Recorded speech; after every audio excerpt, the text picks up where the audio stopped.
Hey everybody, how you doing? Mark here, wanting to give you guys a little bit of an update on what's been going on with the repairs to Angel. Angel is my 2007 Kawasaki Vulcan 1600 Classic,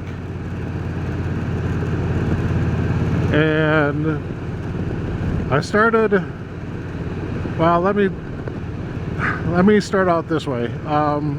If you don't know, if you're new to the channel, or maybe you just missed the, oh, big bump. Maybe you just missed what's been going on. Angel was involved in a pretty severe accident. My daughter had driven her car through the garage door, hit Angel, and caused a few issues, most of which is just bodywork issues. She really crumpled the rear fender, rolled the front edge of the front fender. Yeah, just stuff like that. Anyway, I had to, of course, replace the fenders. I wanted to keep Angel. You know, I bought her brand new. She's my bike. I'm never getting rid of her. So I wanted to get her fixed. Well, the thing is that I cannot get a color correct fender for my bike. I can't get the silver and red fender. I tried to even find a good one on eBay and stuff like that, you know, something that maybe someone salvaged off of a bike that was trying to sell, and I just could not find it anywhere. Could not get old new stock from anywhere. You know, the warehouses and stuff, they were just gone. So I ended up getting black fenders. Well, I don't want to put black fenders on Angel. She's red and silver, so I wanted to keep her red and silver. So my thought was I'm just going to have to strip off the fenders and paint them myself, and that's what I did. I'll show you the fenders that I purchased, and basically what I'll do is, as I'm telling you the story, I'll just keep on flashing up pictures, because I have not been recording the process. Okay, I took a few pictures as I was working through it, and I will show you those pictures. So, I used to come flying over this back when I was a teenager, and I jumped this right here. Okay, but anyway. So I bought black fenders. I took wire wheels and an angle grinder and just went to town on it and stripped everything off right down to the bare metal. And then from there, I, of course, primed it. Well, I had to clean it first, of course, you know. Had to get all that dust off from the paint that I just ground off. You know, use the wax and grease remover, all that stuff. So then after all that, you prime it. I did 3 coats of primer,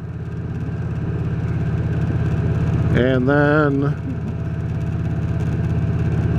I did the red is a 2-stage red. So there is a base coat that you have to put down, and it's got a little bit of metallic flake to it and everything like that, and it almost looks, I don't know, almost like a rust red, really. You know, it's not a really vibrant red that it's going to turn out to be, but you put a few coats of the base coat red on there, and you'll notice too in the photos that the base coat is I put it on the whole fender. Even though part of the fender is going to be silver, I'll explain what I did to do that, you know, to get the two-tone. So after the base coat was on there, you know, and it has a little time to dry. I think they call it flashing. And I think I put 3 coats of the base coat red on there. After that is the candy coat. And the candy coat is what really gives it that, you know, deep, vibrant red. You know, it's not a bright red. They call it cardinal red. And it is a fairly deep red.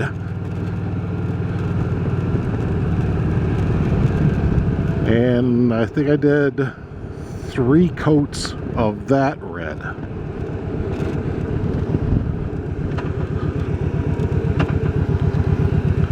And then, once I got the red on there and it was all looking really quite nice, I was happy with the way it was turning out.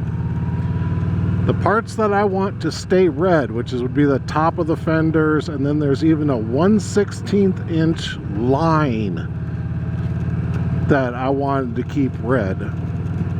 So I took a 1/16 inch masking tape and laid down that thin line, and then about a 1/4 inch up from that I did the top of the red, you know, the top of the fender. And so everything that I masked off, covered up with newspaper, used just regular masking tape or whatever, is going to stay red. Okay, so now I take the silver, it's called Phantom Silver, and that gets sprayed on along the sides. And I think it took 3 coats of the silver. No, I take that back. I only did 2 coats of the silver. After that does its flash dry, I am then able to remove the tape, and of course that's when you really get to see how everything's turning out. Well, where the silver, after that small thin 1/16 inch pinstripe, and then it goes silver again, and then it turns to the top of the fender, the red on the top. There's a yellow, like a golden yellow color. Now I could not match exactly that golden yellow. I ended up finding this kind of an amber yellow. It didn't look too bad, it really didn't, but the pinstriping that I found for that was a little too wide. I think it was an 1/8 of an inch, and I didn't quite want an 1/8 of an inch. I wanted it just slightly thinner, but it is what it is, and I used what I had. So the yellow line on the fender seems to pop out just a little bit, but it's thick enough to where the silver and the red at the top of the fender meet. It covers up that little area, you know, that joint between the 2 colors. Oh, nice big crow.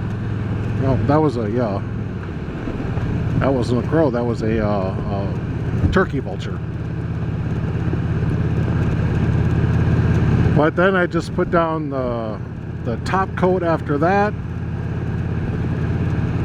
and I actually had to do that the next day, so at least the fender got to cure overnight. I go to do the top coat, you know, the clear coat, and the clear coat is well, if you're putting it on a fairly dried surface, you gotta put a mist coat down That way, when you go to put the heavier coats down, it has something to kind of hold on to. And that's what I did. So I missed it on a top coat. It didn't take very long, and then I could follow it up with a with an actual heavy wet coat. And for me, if you want to get a paint job that does not have what they call a orange peel texture to it, you know, under lighting it kind of looks ripply, and if you don't want that, you got to lay it down a pretty heavy wet coat, but it can't be so wet that it runs, so you got to pay attention to that. But I ended up putting down, I think it was 6 coats of the clear top coat, and I think it turned out really nice, and I was very excited with the way it turned out. The yellow stripe is underneath the top coat, so that's protected, and yeah, it just looks really beautiful. And I waited till the next day to really give it time to cure. I probably should have gave it a full week, but I was just too excited. I wanted to get it out on the bike and see what it looked like, and I tell you, it damn near looks original. That yellow pinstripe though does stand out just a little bit. So I think what I'm going to end up doing is I'm going to end up taking the that yellow pinstripe and actually go around the tank, just so the tank matches the fenders. Okay,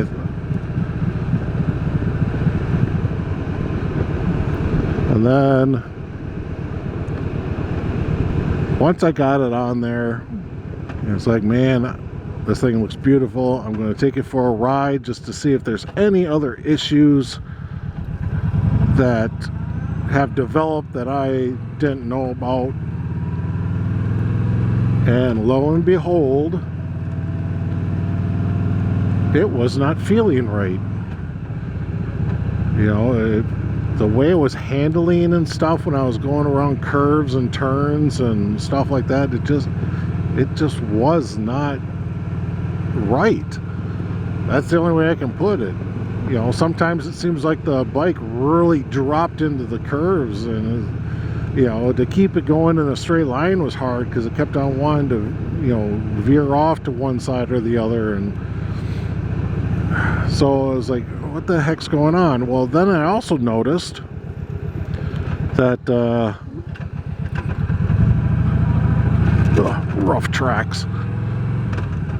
I also noticed that my front brakes were like non-existent, and it's like, all right, I think I know what's going on. So what I'm thinking happened is that during the accident, the forks got hyper compressed or something and damaged one of the internal oil seals to the forks. And I got home and looked down at the front tire, and sure enough, I saw like dark areas on the rubber of the sidewall, indicating that they had gotten wet, and it was with oil. Put my hand around the fork and looked at my hand, and yep, sure enough, there was oil on my hand. Now the good thing is that it's only happened to the right side, so the left side is fine, but I'm gonna have to rebuild the right side shock, fork, spring, whatever you want to call it. So that's where I'm at with Angel.